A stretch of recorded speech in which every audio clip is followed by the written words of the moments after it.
Engkau baik dalam hidup kami. Bahkan sejak kami masih muda sampai kami ada hari ini, tidak pernah kami melihat Tuhan meninggalkan orang-orang yang berharap pada Tuhan. Bahwa iman kami terus percaya kepada Tuhan. Bahwa iman kami terus ada di hadapan Tuhan. Biar kami boleh melihat hari-hari yang baik di depan kami Tuhan. Terima kasih Bapa, urapi setiap kami, urapi hamba-Mu yang tidak ada apa-apanya Tuhan. Sampaikan isi hati-Mu bagi setiap kami Tuhan. Kami mau hidup kami dipenuhi dengan firman Tuhan. Di dalam nama Tuhan Yesus Kristus kami berdoa dan bersyukur, sama-sama katakan amin. Tepuk tangan buat Tuhan Bapak Ibu. Haleluya. Silakan duduk, shalom. Apa kabarnya hari ini? Luar biasa. Ya, saya tuh kalau berdiri di depan orang tua itu kayaknya sedikit grogi ya, karena saya setiap kali melihat orang yang sudah berumur, ya nggak usah banyak-banyak, 70, ya 50 ke atas, itu saya sudah wow. Karena kita belum tentu bisa sampai di usia itu. Setidaknya saya melihat Bapak Ibu itu punya lebih banyak pengalaman, punya lebih banyak kehidupan, perjalanan bersama Tuhan. Ya, tapi kalau saya harus menyampaikan firman Tuhan di depan orang tua, ya firman Tuhan berkata jangan seorang pun menganggap engkau rendah karena engkau muda, tapi jadilah teladan. Menjadi tua itu pasti, kita mau atau tidak kita pasti akan tua. Tapi menjadi dewasa itu pilihan. Karena tidak semua orang tua itu amin. Menjadi tua itu pasti, tapi menjadi dewasa itu pilihan. Tidak semua orang tua itu tapi yang di sini semua dewasa, amin. Insya Allah. Ya, dewasa itu dalam hal karakter. Karena tua banyak, 60, ya 70, 80 bahkan. Tapi ngambekan iya. Tersinggungan iya. Nggak usah angkat tangan. Di sini nggak ada lah, amin. Dikit-dikit tersinggung sama anak, dikit-dikit tersinggung sama pasangan. Makin tua itu makin sensi. Dan yang saya lihat tuh begini Bapak Ibu ya, katanya ini ilmu kedokteran yang bilang, ilmu kedokteran. Di atas 50 tahun itu, perempuan itu hormon estrogennya turun, hormon wanita. Apalagi kalau dia sudah menopause. Tetapi hormon estrogennya, hormon laki-lakinya naik. Jadi di atas umur 50 perempuan tuh lebih perkasa. Lebih tahan banting. Lebih ya udahlah nggak usah apa-apa dipikir. Ini benar nggak ibu-ibu yang sudah di atas 50? Betul ya? Sebaliknya bapak-bapak di atas umur 50 itu hormon laki-lakinya, hormon estrogennya turun.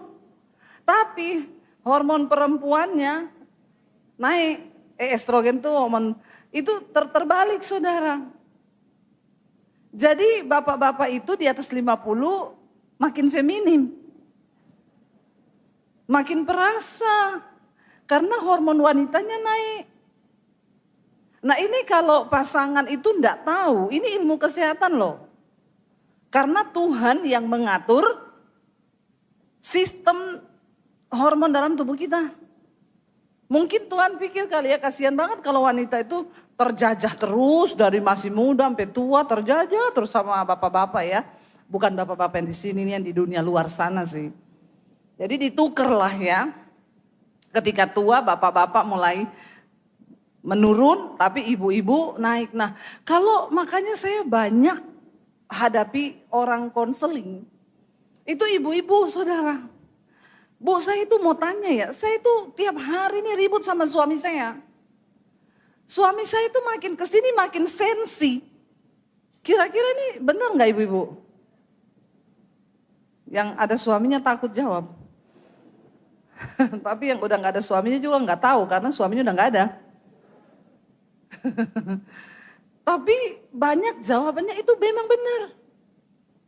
Ya bapak-bapak di atas 50 itu kalau nggak dijawab marah. Iya ya benar ya ibu-ibu, benar itu ngomongnya benar. Ya itu ya nggak diperhatikan marah. Ya ini tolong bapak-bapak jangan memandang saya seperti itu. Biasa aja. Saya lagi memaparkan ilmu tentang ilmu kedokteran ini supaya kita tahu. Nah kalau kita tahu kan kita bisa nih menyiasat. Oh memang begitu perubahan hormon. Perempuan di atas 50 tuh ya biasa aja keles, lu juga gak usah terlalu alay lebay. Suaminya enggak, yo kayak gini kok kamu bilang alay. Nah ini ribut saudara. Itu banyak terjadi, tapi ketika kita tahu, mari kita nih sama-sama menjaga hati dan hidup kita. Daud itu menulis saudara di Mazmur 71 ya. Kalau kita lihat Mazmur 71 itu judul perikopnya doa minta perlindungan di masa tua. Ya, doa minta perlindungan di masa tua. Yang udah 70 ke atas berapa banyak? Bapak Ibu tolong angkat tangan. Wow, luar biasa ini ya, saya salut. Salut saudara, karena saya pun belum tentu sampai 70. Nggak ada yang tahu kan hidup ini toh. Kenapa saya tanya 70? Karena Alkitab bilang umur manusia itu 70 tahun. Kalau lebih itu bonus. Amin. Tapi Alkitab bilang 70. Nah makanya mulai kesini tuh ya kita mulai mempersiapkan diri toh. Saya tuh bilang gini, kalau khotbah di lansia, di usia emas, itu banyak-banyak doa tentang, banyak-banyak khotbah tentang kematian deh. Ada yang protes, loh kok bisa begitu? Loh kita ini kalau sudah mulai menginjak umur-umur kesini kan, ya apalagi yang kita mesti persiapkan. Ada lansia yang bilang gini, saya nggak pernah loh Bu pikir mati, lah bahaya malah. Itu menipu diri. Loh kita ini harus mikir mati loh, jangan bilang nggak mau mikir mati. Karena kematian harus dipersiapkan. Ya, persiapannya bukan apa? Oh beli kain brokat warna putih ya. Aku nanti, dulu oma saya meninggal begitu saudara. Ya omanya sepupu saya, bukan oma asli. Dia mau mati, dia sudah pergi beli kain brokat putih, dia jahit, dia beli sepatu. Ya petinya yang begini, udah disiapin semua. Pokoknya nih aku mati nih bajuku, jadi bagus juga sih. Supaya kalau mati jangan mendadak gitu ya. Karena ada orang mati mendadak dipakein bajunya anaknya ndak muat, di sininya kebuka, kasihan kan saudara. Bagus juga sih siap-siapnya begitu tuh bagus. Tapi lebih kepada kita menyiapkan hati kita loh. Menyiapkan hidup kita loh. Kita ini akan menghadap Tuhan. Nah ketika kita menghadap Tuhan apa yang kita bawa sama Tuhan? Amin. Daud itu menulis satu Mazmur doa minta perlindungan di masa tua. Ayat yang pertama dia bilang begini, padamu ya Tuhan, Mazmur 71, padamu ya Tuhan aku berlindung, janganlah sekali-kali aku mendapat malu. Kita perlu berdoa, berlindung sama Tuhan. Ya, supaya kita ini tidak mendapat malu. Keturunan kita, anak-anak kita, lepaskanlah aku dan luputkanlah aku oleh karena keadilanmu. Sendengkanlah telingamu kepadaku dan selamatkanlah aku. Jadilah bagiku gunung batu tempat berteduh, kubu pertahanan untuk menyelamatkan aku. Sebab engkaulah bukit batuku dan pertahananku. Perhatikan saudara, saya sangat salut dengan Daud. Bahkan sampai di masa tua, dia itu tidak pernah berhenti hidup mengandalkan Tuhan. Dia bilang Tuhan keselamatanku, gunung batuku, perlindunganku. Dia nggak pernah jadikan anakku yang kaya itu pertahananku, anakku yang itu tuh. Karena banyak orang tua itu saudara, ya justru udah tua ngerepotin anak. Di sini enggak, di Jakarta banyak. Saya lagi ngomongin yang di Jakarta biar jangan tersinggung loh ya. Saya tahu orang-orang lansia di Surabaya tuh luar biasa. Insya Allah.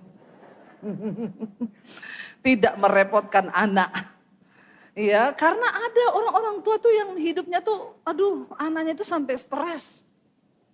Ya, banyak yang tanya sama saya bahkan bilang ini, Bu, khotbahin dong Bu, bagaimana orang-orang tua itu harus hidup. Ya biar saya ini, aduh, saya tuh capek Bu, hadapi mama saya, hadapi mertua saya.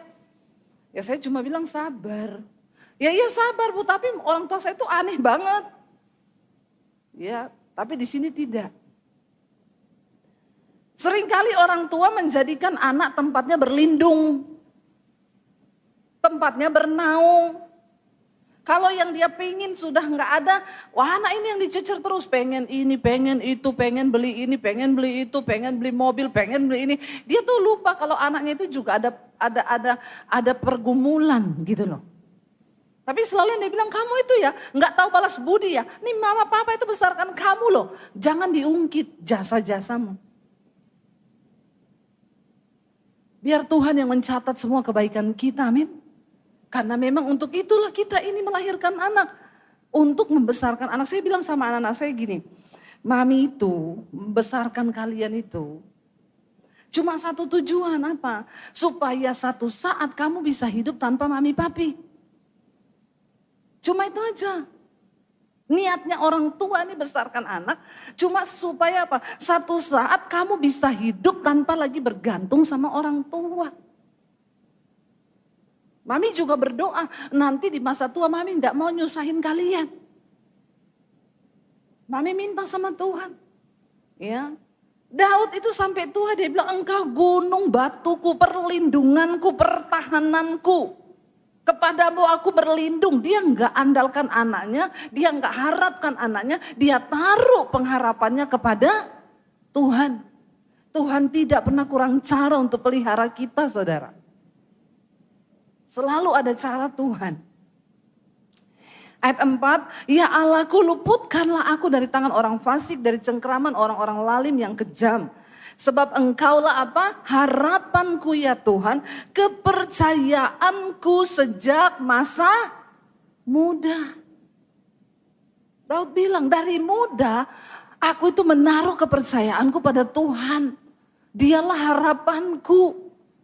Ya, makanya sampai aku tua pun aku tetap berharap pada Tuhan. Jangan pernah tinggalkan Tuhan di masa tua kita Bapak Ibu. Saya banyak lihat orang-orang tua, udah tua nggak mau doa, nggak mau baca Alkitab. Apalagi sekarang cuma sibuk lihat berita, ya. Banyak anak-anak yang konseling sama saya, itu ya Bu papa saya, udah saya bilangin, Pak kalau pagi itu Pak, dengerin firman Tuhan, ikut mesbah syukur tuh di Debbie Basir TV. Nggak mau Bu, pagi itu udah buka itu berita. Tanpa kita sadari bangun pagi kita lihat berita, kita stres, bener nggak? Waktu bangun pagi itu hormon kortisol naik loh. Makanya kita perlu bangun, Daud bilang apa? Pada waktu pagi aku mencari wajahmu. Bangun pagi jangan langsung baca berita, amin. Begitu buka berita, ya Nepal kerusuhan, kebakaran, geser ke sini, ada pejabat mati di Lakban. Waduh otak kita ini masuk semua yang ya diramalkan akan ada kerusuhan. Ini hormon kortisol naik tambah naik. Keluar kamar bukan sukacita, ngamuk-ngamuk. Tapi di sini tidak ada. Insya Allah ya. Jangan saudara. Daud itu dari masih muda dia berharap pada Tuhan. Dia bilang bangun pagi dia cari wajah Tuhan. Bangun pagi nyanyi dulu, baca Alkitab dulu. Maka kita keluar pagi, ya aku ada hari ini karena Tuhan baik. Amin. Nah kalau kita jadi orang tua yang bersuka cita terus yo, anak cucu kita tuh juga diberkati Tuhan, amin. Karena berkat Tuhan tuh mengalir dari kita. Dia bilang begini, ayat 6, kepadamulah aku bertopang mulai dari kandungan, engkau telah mengeluarkan aku dari perut ibuku, engkau yang selalu kupuji. Puji, yang dipuji itu jangan anak. Ya, ada anak-anak itu konseling juga sama saya. Itu ya Bu, papa saya, mama saya. Selalu muji itu anaknya yang pertama. Ya, padahal kita ini yang baik sama dia. Tapi selalu anak pertama yang dia puji terus. Jangan loh.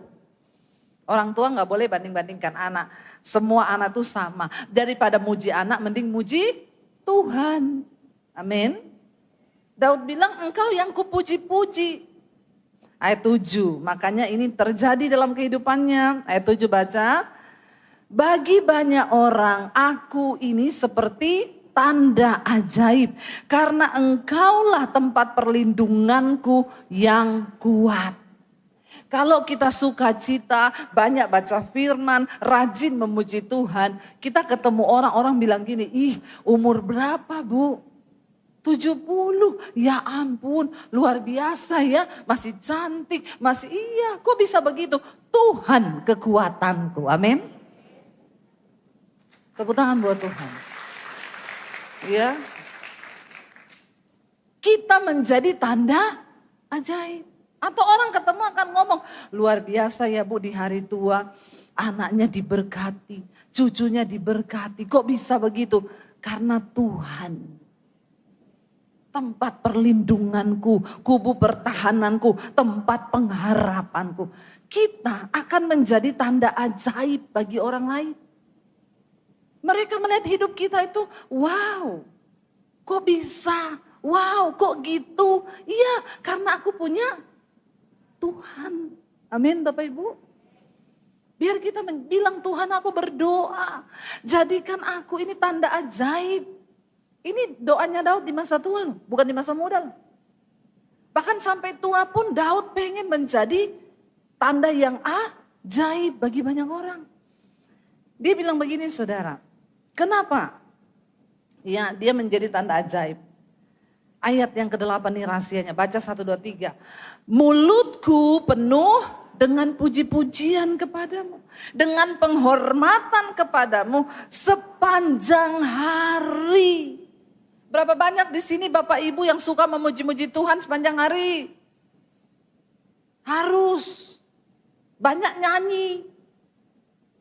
Salah satu kunci kita menghadapi peperangan di hari-hari terakhir ini, banyak memuji Tuhan. Jangan bangun pagi tuh, kayak radio rusak. Pusing orang dengar. Suamimu pusing, istrimu pusing, anak-anakmu pusing.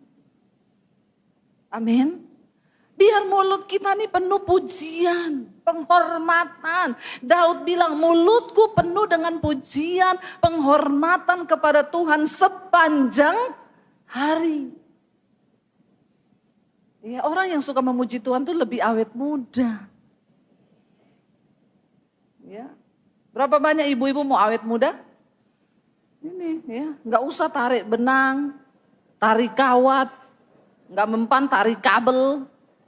Semua ditarik saudara ya. Tapi hatinya nggak suka cita. Biar mau dibotoks, disuntik, di filler, di apa lagi. Kalau hatimu nggak suka cita. Ya, mukanya jadi kayak nenek sihir. Tapi kalau hati penuh sukacita, ya nggak usah filler, nggak usah botok, nggak usah benang-benang.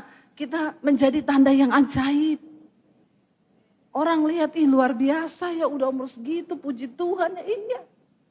Saya kemarin diundang ulang tahun, ngisi khotbah di ulang tahunnya Ibu Pendeta GBT juga, Ibu Sipora umur 98. Ya 98 saudara. Waktu ditanya, saya tanya Ibu rahasia awet mudanya apa? Doa, puasa, memuji Tuhan. Dan yang ketiga menabur. Banyak menabur kebaikan. Menabur firman, menabur senyum, menabur nasihat yang baik, menabur uang juga. Ya, kalau lihat orang susah, memberi. Ya, lihat orang kekurangan dikasih katanya. Ya, dan itu rahasia awet mudanya 98 loh. Saya udah 3 kali nih hadiri ulang tahunnya. Dulu di Jakarta pernah diundang, Bu, nanti Ibu bisa khotbah di ulang tahun. Mama saya, ini yang undang saya udah ibu-ibu ini, kok masih ada mamahnya. Saya tanya, mamanya umur berapa? 105. Hah, masih diulang tahunin 105? Iya, masih sehat Bu katanya. Saya datang nih, bener masih sehat, duduk di kursi. Saya salaman, shalom Ibu. Iya Bu Pendeta. 105. Langsung saya suruh dia doain saya saudara. Saya ambil tangannya, Ibu doakan saya juga ya sampai 105. Saya juga mau memberitakan Injil sampai 105. Terus saya tanya, Oma, rahasia umur panjangnya apa? Dia jawab, minum Coca-Cola sama es batu. Ini sih agak lain ya, agak lain. Saya bilang, waduh, terus saya bilang sama anaknya, Bu, kayaknya udah pikun Omai, kenapa? Masa saya tanya rahasia umur panjangnya apa? Dia bilang minum Coca-Cola sama es batu. Ih betul Ibu Debbie, itu di depan Ibu ada Coca-Cola 2 botol tuh sama es batu, itu minumannya dia. Itu dari muda dia begitu. Siapa yang mau 105? Silakan dicoba. Jangan, ini adegan berbahaya. Hanya bisa dilakukan oleh para ahli saja ya. Yang amatiran gak boleh mencoba. Saya bilang iya betul. Loh kita ini kan takut. Coca-Cola itu manis, gulanya banyak. Pakai es lagi. Tapi di situ saya baru tahu memang hidup mati benar di tangan Tuhan ya. Ini kan sampai kayak bunuh diri dia tuh. Tapi benar di depan saya dia tuang, dia minum saudara 105 duduk. Wah luar biasa ya. Saya tanya, Oma mau didoakan apa nanti kita ini mau berdoa. Ibu Pendeta doakan apa? Biar pulang ke rumah Bapak. Lu? Udah dikasih 105 mau pulang ke rumah Bapak. Kenapa Oma mau pulang ke rumah Bapak? Hidupku ini sudah tidak berarti. Bikin susah orang. Ya pokoknya kita berdoa Oma ya, tapi kan Tuhan yang menentukan. Ya saya nggak bisa berdoa dalam nama Yesus Tuhan cabut nyawanya kan nggak bisa toh. Akhirnya saya tahun depan diundang lagi. Padahal waktu itu 105 saya bilang sama suami saya. Kayaknya ini ulang tahun Oma yang terakhir. Suami saya bilang jangan gitu loh. 105 loh. Masih ada 106. Ada lagi 107 setelah itu meninggal. Di Jakarta loh. Rahasianya Coca-Cola sama es batu. Saya ketemu bapak-bapak 104. Pak, bisa umur panjang begini kenapa? Dari umur 40, saya enggak makan daging, enggak makan tepung, enggak makan gula. 104. Wih, jadi sekarang Bapak mau didoakan apa? 1 Bu Pendeta, doakan biar mati. Kenapa? Udah capek hidup. Anakku udah mati, istriku udah mati, mantuku udah mati, aku enggak mati-mati. 104. Saya bilang, lagian si Bapak dulu enggak makan daging, enggak makan tepung, enggak. Mending makan aja Pak. Daripada sekarang juga minta mati toh. Dulu pengen umur panjang, diet, enggak makan ini, enggak makan itu. Ya sekarang minta mati. Jadi kesimpulannya saya ketemu 2 orang yang 100 tahun. Dua-dua pengen didoakan minta. Makanya kalau doa jangan terlalu minta panjang-panjang juga. Nanti repot, suruh-suruh doakan biar mati, susah. Ya, Tuhan aku mau hidup sampai seberapa umurku Tuhan tentukan, supaya aku bisa memberitakan kemuliaan Tuhan di dalam hidupku, amin. Ya, itu saudara.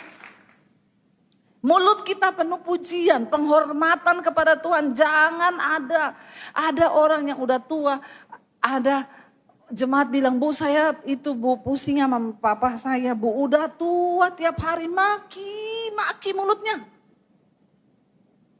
Perkataan kutuk yang keluar, jangan ya. Karena apa yang kau tabur itu yang akan kau tuai. Kau nabur kutuk, kasihan anak cucumu dikutuk. Kita belajar untuk memuji Tuhan sepanjang hari. Ayat 9, Daud bilang, janganlah membuang aku pada masa tuaku.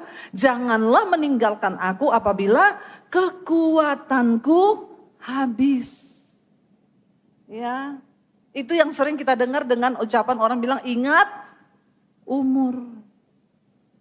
Jangan sok kuat juga. Makin ke sini kekuatan makin memudar.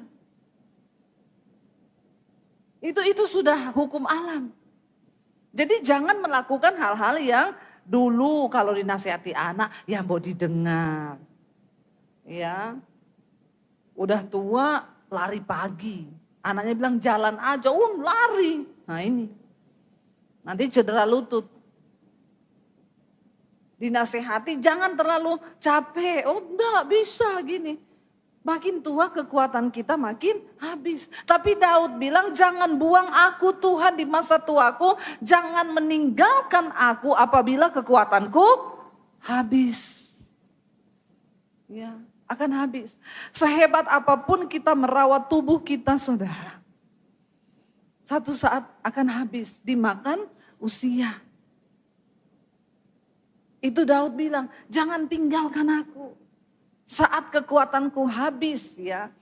Daud bilang apa? Sebab musuh-musuhku berkata-kata tentang aku. Orang-orang yang mengincar nyawaku berunding bersama-sama. Dan berkata Allah telah meninggalkan dia. Ya, kejar dan tangkaplah dia sebab tidak ada yang melepaskan dia.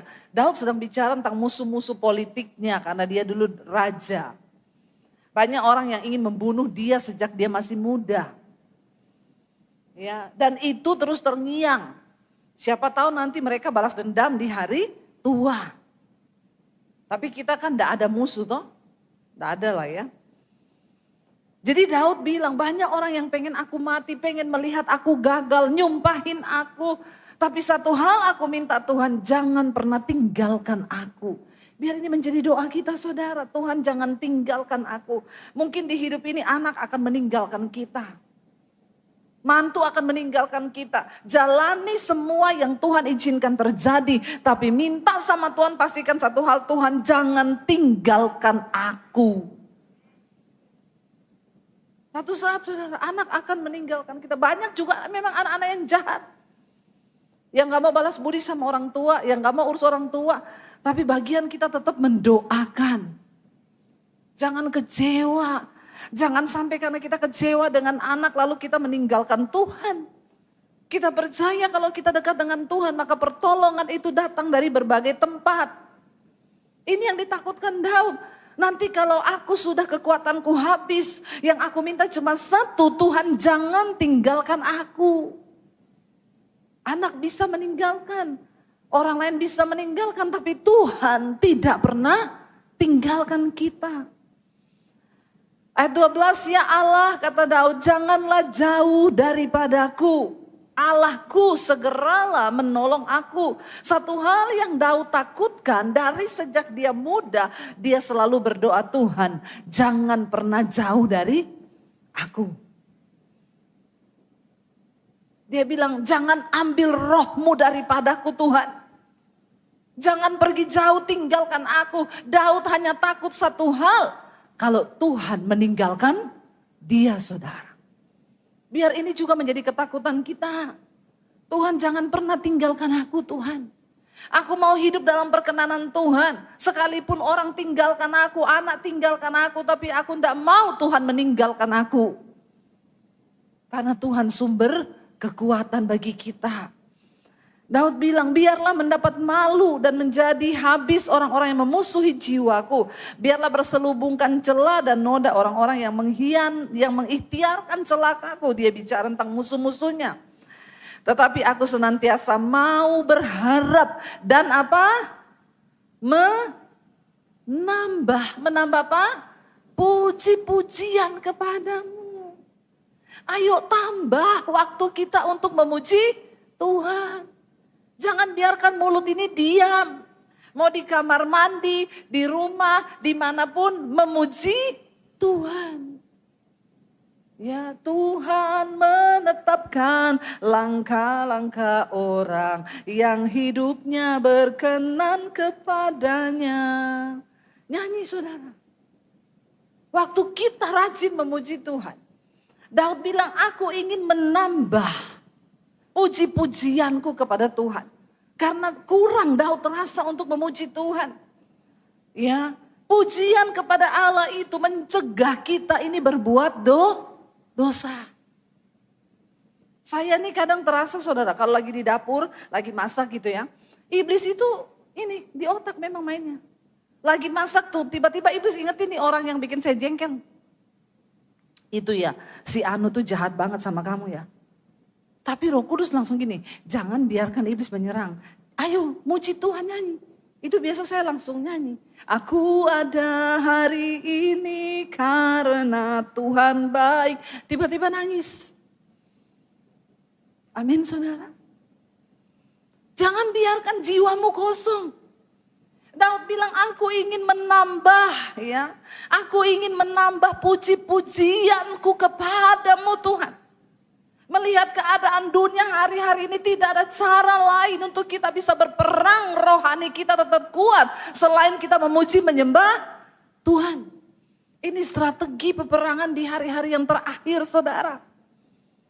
Karena setan itu, waduh dari berita, dari TV, dari mana kita ini semua berita menakutkan. Tapi ketika engkau memuji Tuhan, Alkitab berkata Tuhan itu bertahta di atas pujian penyembahan umatnya. Waktu kita nyanyi hadirat Tuhan turun, kekuatan meliputi kita. Tidak ada kepahitan, tidak ada kekecewaan. Karena pujian itu mendatangkan hadirat Tuhan yang terjadi kesembuhan. Damai sejahtera dan sukacita dalam hidup kita. Daud bilang begini, mulutku akan menceritakan keadilanmu dan keselamatan yang daripadamu sepanjang hari sebab aku tidak dapat menghitungnya. Kalau ketemu anak, ketemu cucu, cerita tentang kebaikan Tuhan. Ya, jangan cerita hal-hal yang lain, ceritakan tentang Tuhan itu baik. Nah, Tuhan itu ajaib loh. Saya mempraktikkan itu di mobil, di rumah, di mana. Ya ngomong saya mana. Kamu itu loh, Tuhan itu anak-anak saya gini, ya khotbah Debbie Basir. Saya bilang undang Debbie Basir susah loh. Kamu nih dengerin seminarnya Debbie Basir nih di mobil nih gratis loh kamu. Ya, jadi denger ini firman Tuhan.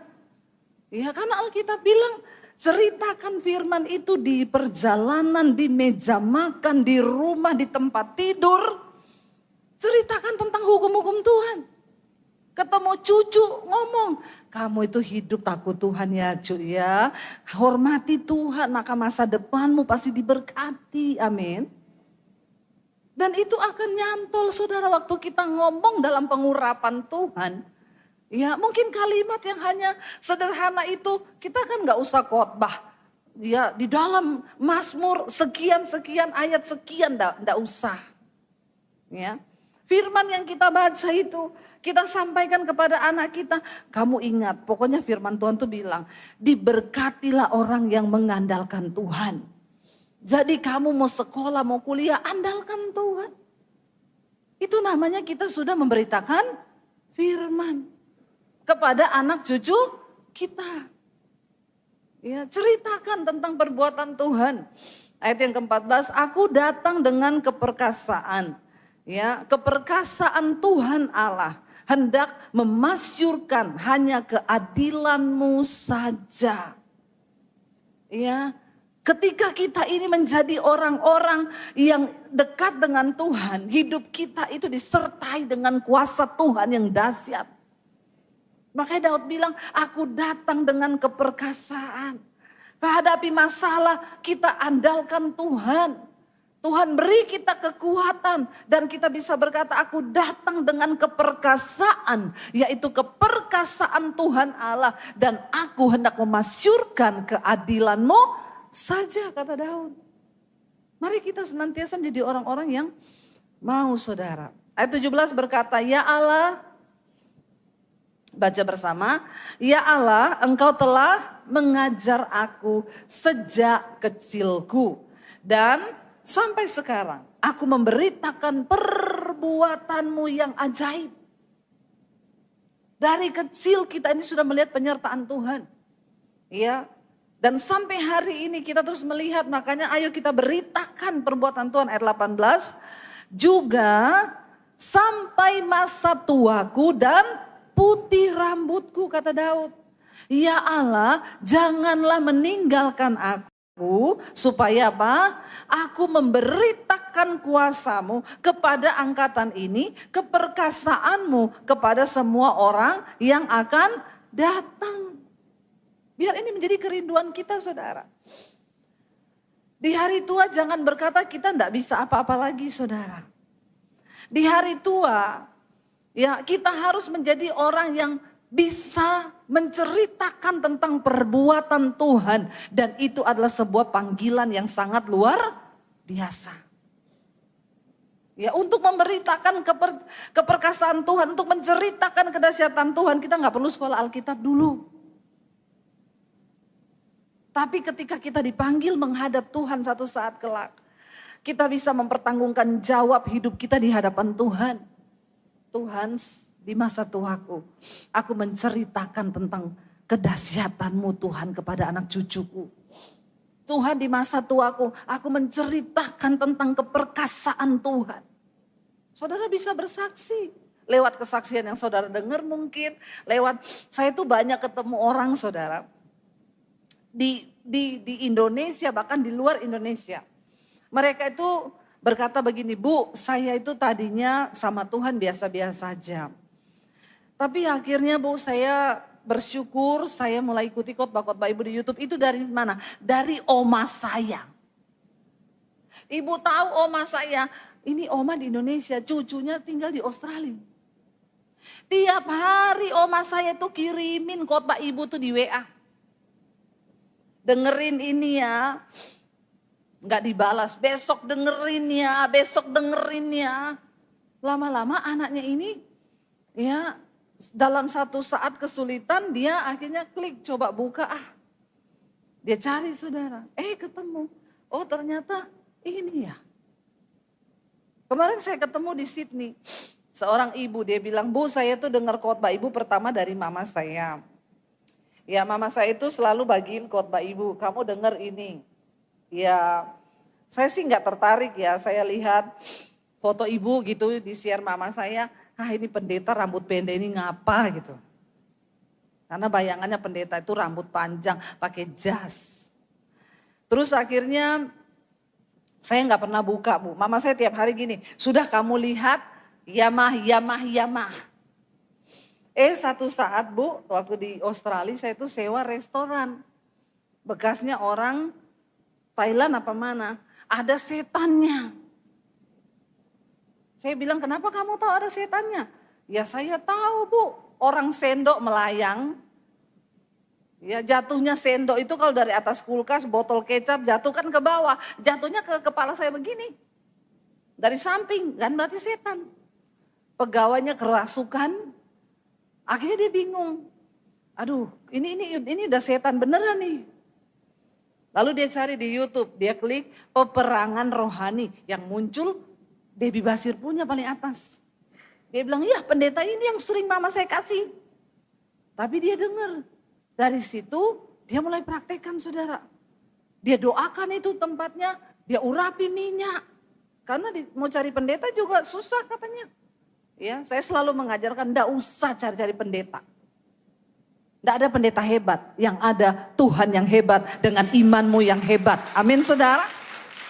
Dari situ saudara akhirnya dia menang terhadap setan. Dia dengerin, dia bilang, Bu saya berubah banyak Tuhan ubahkan setelah saya ngikuti semua khotbah-khotbah Ibu. Saya tadinya cuma, dan dari mana saudara, mamahnya itu yang tidak pernah berhenti kirim, ayo dengar. Dan mamanya terus berdoa.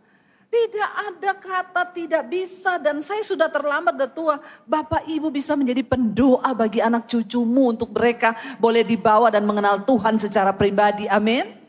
Saya yakin dia bisa mengalami Tuhan, kenapa? Karena ada mamanya yang berdoa. Setan itu cuma cara Tuhan pakai aja, supaya dia mencari Tuhan. Daud berkata, aku ingin memberitakan kemasyuran-Mu, ya, menambah puji-pujian, ya. Dan ketika Daud melakukan semua itu, saudara, Tuhan turut bekerja dan Tuhan turut menyatakan. Ayat 19 dikatakan, keadilan-Mu ya Allah sampai ke langit. Engkau telah melakukan hal-hal yang besar. Ya Allah, siapakah seperti Engkau? Ayat 20 Daud bilang begini. Engkau yang telah membuat aku mengalami banyak kesusahan dan malapetaka. Engkau akan menghidupkan aku kembali. Dan dari samudra raya bumi Engkau akan menaikkan aku kembali. Seringkali Tuhan mengizinkan malapetaka, kesusahan itu menimpa kita. Tapi tujuannya untuk membawa kita naik lebih tinggi. Yang terakhir ayat 21 Daud bilang begini, saudara. Engkau akan menambah apa? Kebesaranku dan akan berpaling menghibur aku. Aku pun mau menyanyikan syukur bagimu dengan gambus atas kesetiaan-Mu ya Allahku. Menyanyikan mazmur bagimu dengan kecapi yang kudus Israel. Dan lain sebagainya. Bibirku bersorak sementara menyanyikan mazmur. Saudara, waktu Daud bilang, aku ingin menambah pujianku. Maka Tuhan juga menambah kebesarannya atas hidup Daud. Amin. Jangan pasrah dengan keadaanmu hari ini. Tapi mulai bangun iman, mulai pujian penyembahan. Mari jadilah orang-orang yang memberitakan kasih kemurahan Tuhan. Supaya kita tuh setiap hari melihat, setiap hari mendengar, setiap hari memasyurkan tentang Tuhan. Dimulai kepada anak cucu kita, dimulai dari kehidupan kita. Sebagai orang-orang tua, kita sadar makin kesini tenaga kita makin habis. Tapi biarlah roh kita menyala-nyala. Rasul Paulus bilang apa? Walaupun tubuh jasmaniku semakin merosot. Tapi manusia batiniahku dibaharui dari hari ke hari. Waktu roh kita kuat, nggak peduli tubuh kita lemah. Tapi waktu rohani kita kuat, itulah yang menjadi titik balik saudara. Di masa tua kita akan tetap bersuka cita. Terus dan terus Tuhan akan tambah-tambahkan kebesarannya dalam hidup kita. Biarlah doa Daud ini di masa tuanya juga menjadi doa kita semua. Saya undang para imam musik untuk maju ke depan. Kita sungguh-sungguh minta sama Tuhan saudara. Tuhan, kami tidak ingin menjadi orang-orang yang hanya pasrah dengan kehidupan. Tetapi kami mau jadi orang-orang di hari tua kami. Di masa-masa tua kami. Kami mau terus melihat kebaikan Tuhan. Kami mau terus jadi orang yang bersyukur, menaikkan pujian. Kita naikkan pujian tadi. Kita percaya bahwa kita ada hari ini semua karena kebaikan Tuhan.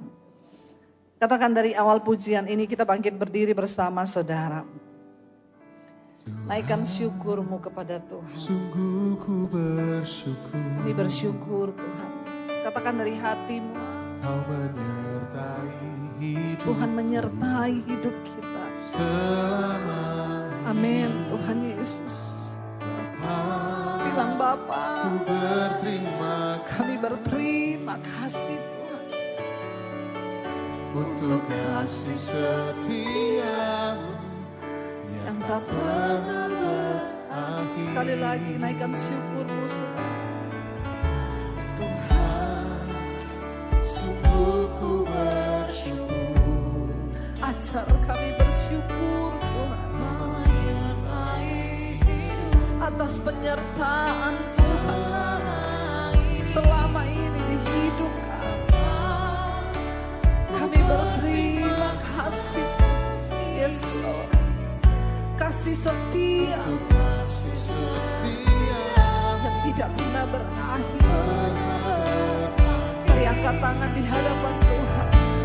Aku ada hari ini karena Tuhan baik dan teramat baik bagiku. Kau baik Tuhan, Kau baik.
bersyukur. Walaupun banyak suka duka yang sudah kami alami di hidup ini. Namun kami mau belajar Tuhan bersyukur. Karena kami masih ada hari ini, itu semua bukti kasih Tuhan dalam hidup kami. Kami mau tetap bilang Tuhan baik buat kami. Kalau ada hal-hal yang melukai perasaan kami Tuhan, hari ini kami lepaskan pengampunan. Kami lepaskan segala kekecewaan di hati. Kami mau menjadi orang tua yang menjadi berkat buat anak cucu kami. Kami lepaskan berkat buat anak-anak kami, menantu, cucu. Kami lepaskan berkat Tuhan. Biarlah mulut kami ada puji-pujian setiap hari. Bahkan kami mau menambah pujian kami kepada Tuhan. Kami mau menambah Tuhan penghormatan kami kepada Tuhan. Terima kasih Tuhan Yesus, Engkau baik buat kami Tuhan. Engkau baik Tuhan. Kami syukuri hidup ini dan ajar kami menghormati Tuhan dalam hidup kami. Anugerah berkat rahmat dari Allah Bapa atas bangsa kami Indonesia, hujan pertobatan atas Indonesia terjadi di dalam nama Yesus. Biarlah setiap persoalan pergumulan kami terus serahkan dalam tangan Tuhan, Tuhan yang pegang kendali. Kami berdoa apapun masalah kami, di dalam nama Yesus ada jalan keluar. Karena itu Bapak Ibu mari buka hati dan tanganmu, terimalah kiranya berkat rahmat anugerah dari Allah Bapa, cinta kasih dari Tuhan Yesus Kristus, penyertaan Allah Roh Kudus turun atas hidup kita semua hari ini. Dan sampai kali yang kedua Tuhan Yesus datang menjemput setiap kita, nama kita tercatat dalam kitab kehidupan. Dalam nama Tuhan Yesus yang percaya diberkati Tuhan, katakan bersama, amin, amin, amin. Kau yang pegang tanganku, Kau yang sentuh hatiku selamanya.